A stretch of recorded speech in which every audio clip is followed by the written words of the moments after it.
9. A outra margem. Continuação. Recentes pesquisas de opinião mostram que quase um quarto dos europeus e norte-americanos acreditam em alguma forma de reencarnação. Parecemos sentir que precisa haver uma outra vida para que aqueles que agiram de maneira errada nesta vida paguem por seus crimes. Ou então achamos que esta vida terrena é breve demais para ser decisiva por toda a eternidade. Ou ainda, temos medo de, ao morrer, sermos reduzidos a nada. Por conseguinte, indignados com o fato de termos de morrer, preferimos a ideia de continuar a viver num novo corpo, como se estivéssemos trocando de roupa. Continuaremos ou não a viver depois da morte? Como? Onde? Quando? A reencarnação implica uma reentrada da alma no corpo.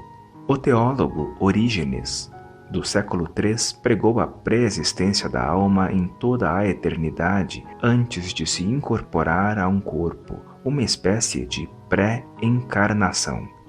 Esta ideia, na verdade, aproxima-se bastante da de reencarnação, porque se encarnamos uma vez, poderemos encarnar duas ou mais vezes. O Concílio de Constantinopla, no século VI, condenou Orígenes por seu ensinamento. Mesmo hoje em dia, a maioria dos líderes cristãos dizem que a ideia de reencarnação não condiz com o cristianismo, mas a ressurreição está relacionada com a reencarnação. Uma alma imortal não precisa ser ressuscitada. É o corpo que precisa. Segundo o ensinamento do juízo final, todos terão o corpo ressuscitado. Elementos da reencarnação estão certamente presentes nos ensinamentos do cristianismo. Manifestação e remanifestação. No início, poderíamos pensar na reencarnação como uma alma que penetra um corpo. Este último é visto como impermanente e a alma como permanente. E quando nos livramos de um corpo, reentramos em outro. Você talvez fique surpreso ao saber que os budistas asiáticos não apreciam a reencarnação. Eles querem que o círculo de nascimento e morte termine porque sabem que ele representa um sofrimento interminável. No budismo popular, a reencarnação é aceita literalmente, sem ser muito examinada, mas, à medida que continuamos a estudar e praticar, a ideia de uma alma imortal vai dando lugar a outra ideia, que se aproxima mais da realidade. Se estudarmos os ensinamentos do Buda e observarmos nossa mente, perceberemos que não existe nada permanente nos componentes do que chamamos de nosso eu.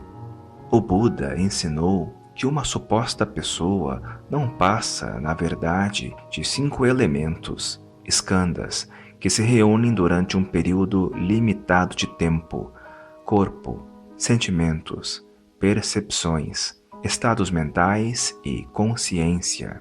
Esses 5 elementos estão, com efeito, em constante modificação. Nenhum elemento permanece o mesmo durante 2 momentos consecutivos. Não apenas nosso corpo, como também o que chamamos de alma, são impermanentes.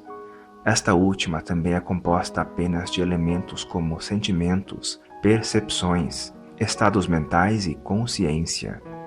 Quando modificamos nossa ideia de uma alma imortal, a maneira como interpretamos a reencarnação aproxima-se mais da verdade.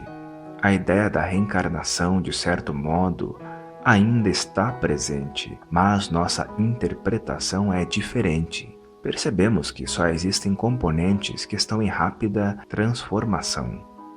No budismo, não usamos realmente a palavra reencarnação, dizemos renascimento. Mas mesmo o renascimento é problemático. Segundo os ensinamentos do Buda, o nascimento também não existe. O nascimento geralmente significa que nos tornamos algo a partir do nada, E a morte geralmente quer dizer que nos tornamos nada a partir de alguma coisa. Mas, se observarmos as coisas que nos cercam, descobriremos que nada surge do nada.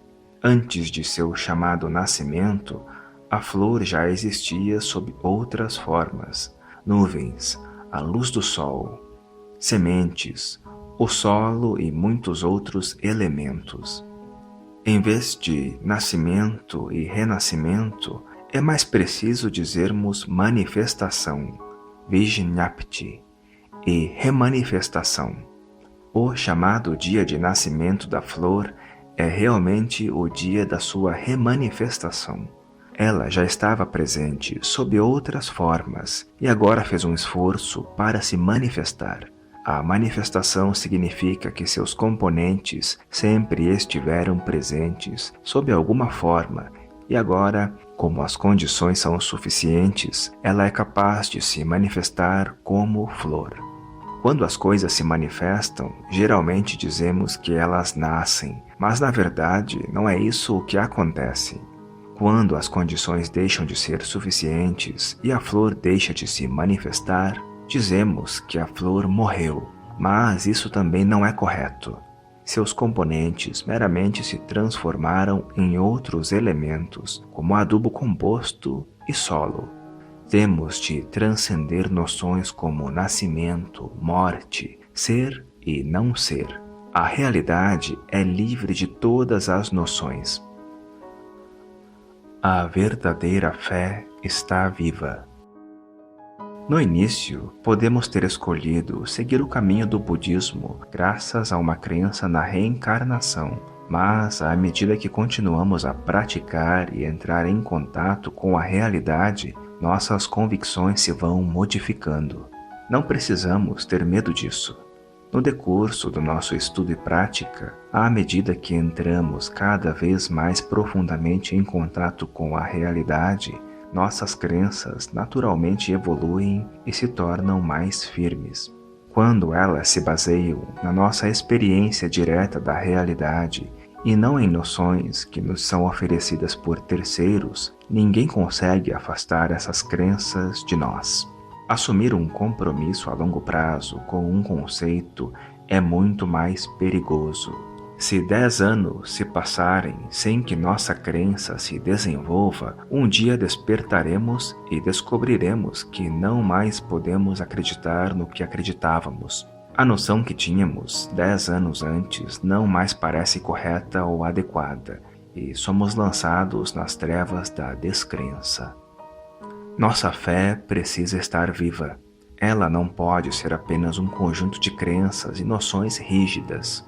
Nossa fé precisa evoluir diariamente e nos trazer alegria, paz, liberdade e amor. Ter fé envolve praticar, viver nossa vida cotidiana com a mente desperta.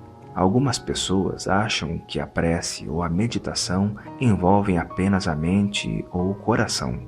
Mas também precisamos rezar com o corpo, com nossas ações no mundo.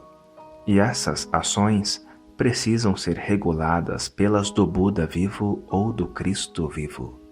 Se vivermos como eles viveram, nosso entendimento será profundo e nossas ações puras, e faremos nossa parte para ajudar a criar um mundo mais pacífico para nossos filhos e para todos os filhos de Deus. Cada momento é um momento de renovação. Todos possuímos a energia da plena consciência, a energia do Espírito Santo.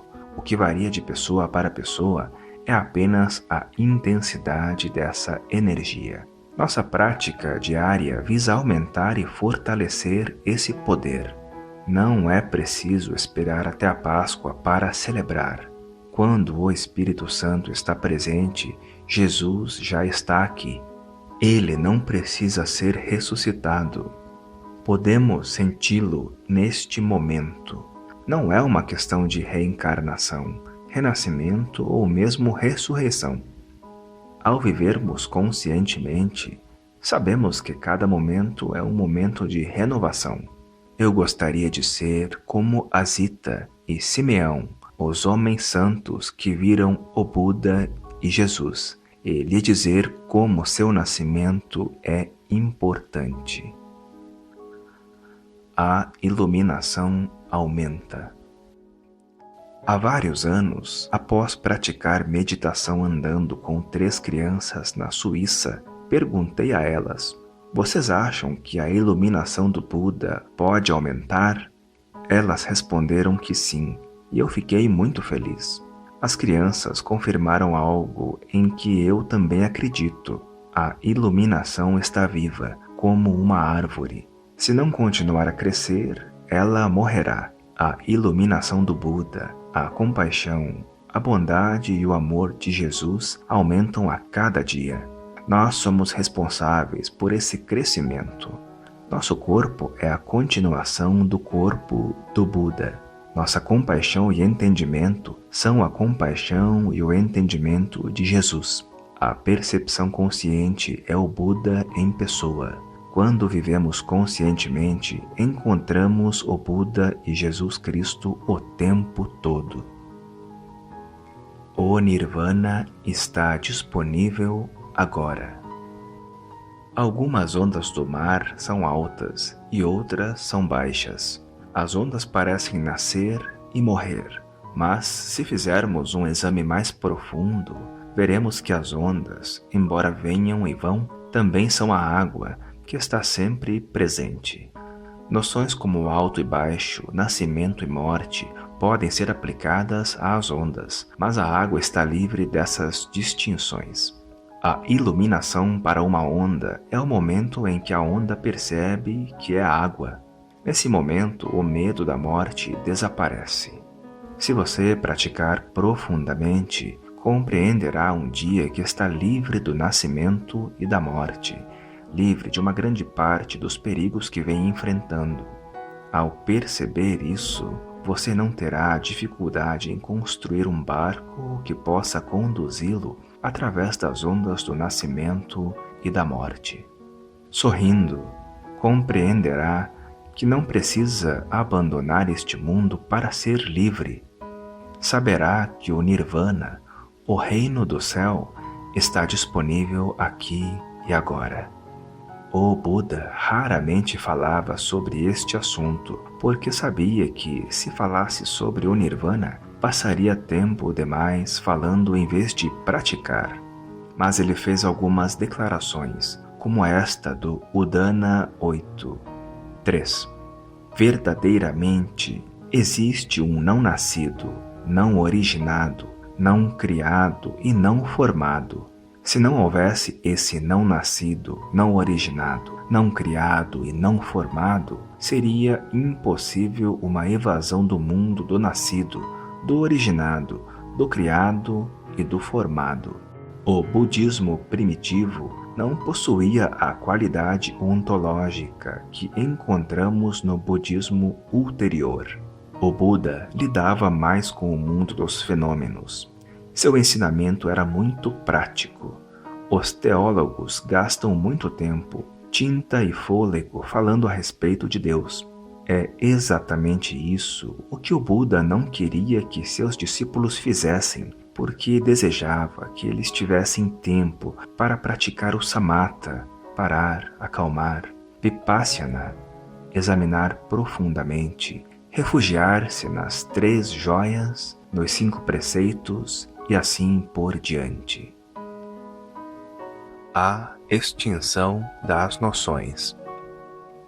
O filósofo Ludwig Wittgenstein disse: com relação àquilo sobre o que não podemos falar, não devemos dizer nada. Não podemos falar sobre isso, mas podemos experimentá-lo. Podemos vivenciar o que não nasce, não morre, não começa e não termina, porque ele é a realidade propriamente dita. A maneira de vivenciá-lo é abandonando o nosso hábito de perceber tudo através de conceitos e representações. Os teólogos passaram milhares de anos falando sobre Deus como uma única representação. Isso se chama ontoteologia e implica falar sobre o que não deveríamos falar. O teólogo protestante Paul Tillich Disse que Deus não é uma pessoa, mas que também não é menos do que uma pessoa. Quer façamos referência a Deus como não sendo uma pessoa, como uma não pessoa, como não menos do que uma pessoa ou como mais do que uma pessoa, esses atributos não têm muito significado. Uma flor é constituída por todo o universo. Não podemos dizer que a flor é menos do que isso ou mais do que aquilo. Quando destruímos nossas ideias de mais e menos, é e não é, alcançamos a extinção das ideias e noções, o que no budismo se chama Nirvana. A suprema dimensão da realidade não está de modo nenhum relacionada com conceitos. Não é somente a respeito da realidade absoluta que não podemos falar. Nada pode ser concebido ou discutido. Tomemos, por exemplo, um copo de suco de maçã. Você não conseguirá falar sobre o suco de maçã com alguém que nunca o tenha provado.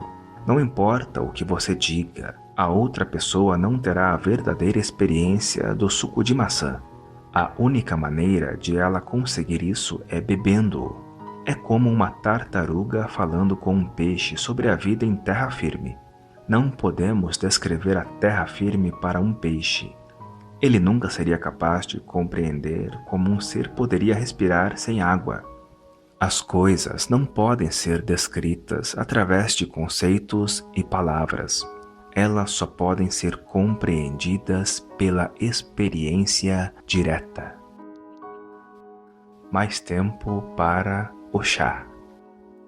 A declaração de Wittgenstein com relação àquilo sobre o que não podemos falar, não devemos dizer nada, poderia levar-nos a achar que existem coisas sobre as quais podemos falar e coisas sobre as quais não podemos.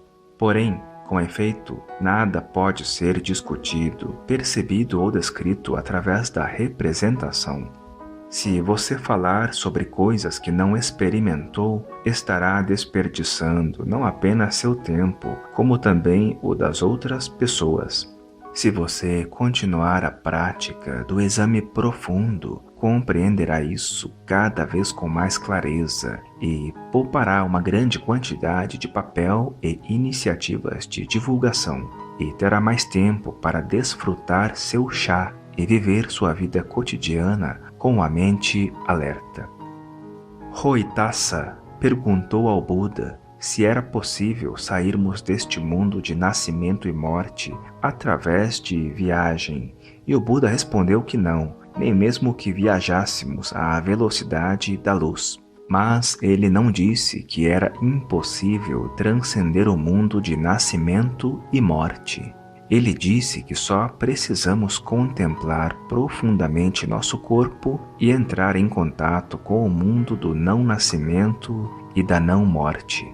Mas não podemos apenas falar sobre isso. Temos de praticar, experimentar esse processo no nosso ser. O mundo do não nascimento e da não morte não é algo separado do mundo do nascimento e morte. Com efeito, eles são idênticos. A outra margem é esta margem. Quando o Buda falou de salvação e emancipação, usou a palavra parayana, a outra margem. A outra margem representa a esfera do não nascimento, da não morte e do não sofrimento. Algumas vezes, o conceito a outra margem não é suficientemente claro, de modo que o Buda também usava a palavra tathata, que significa a realidade como ela é. Não podemos falar a respeito dela, não podemos concebê-la. Algumas vezes a chamamos de nirvana, a extinção de todas as palavras, ideias e conceitos.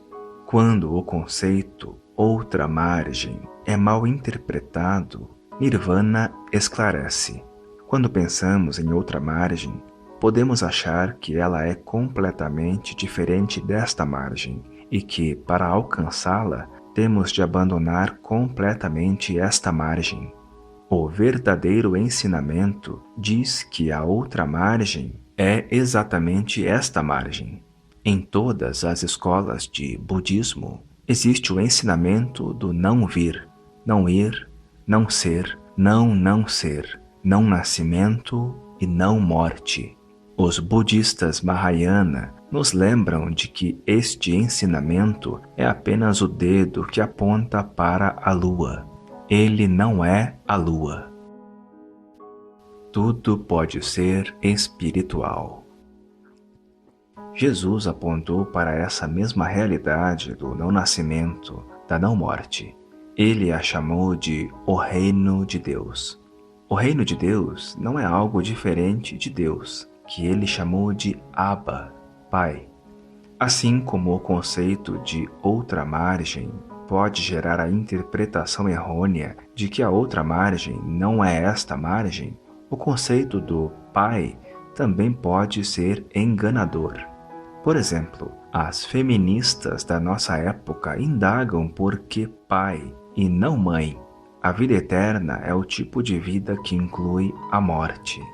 Com efeito, a vida eterna sem a morte não é possível. É como as duas faces de uma moeda. A vida eterna é a moeda inteira. A vida não eterna é apenas um dos lados da moeda.